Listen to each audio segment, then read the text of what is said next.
میں نے بہت ہی قریب سے اپنی اوقات دیکھی ہے، صرف چند سانسیں ہیں اور وہ بھی میرے خدا کی امانت ہے۔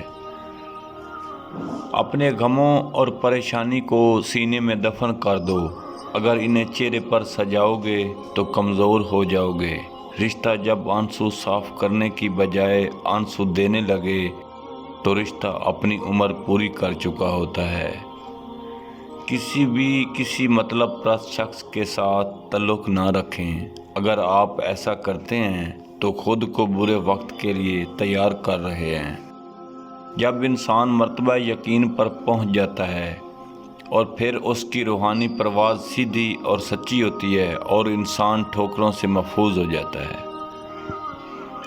جتنا سکون فجر کی نماز میں اللہ نے رکھا ہے، اتنا سکون اللہ نے کسی اور چیز میں نہیں رکھا۔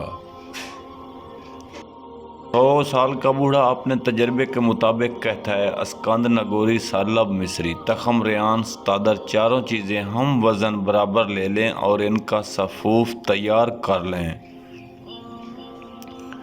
صفوف کو برگد کے دودھ میں ڈبو دیں، پھر سائے میں خشک کر لیں، خشک ہونے کے بعد دوبارہ ڈبے میں پیس کر رکھ لیں۔ روزانہ 6 گرام صفوف کو دودھ کے ساتھ صبح و شام استعمال کریں اور پھر کمال دیکھیں۔ خواہش اور چاہ میں بڑا فرق ہے۔ خواہش انسان کو گھمنڈ کر دیتی ہے، چاہ انسان کو مٹی کرتی ہے۔ آپس میں بگڑے معاملات خود حل کر لیے جائیں، تھوڑی دیر ہی میں حل ہو سکتے ہیں، تاہم ان میں جتنے کردار جمع ہوتے جائیں گے اتنا ہی تماشا پھیلتا جائے گا۔ Voice of Sada Bahar, Kamlana Sial. Thanks for watching.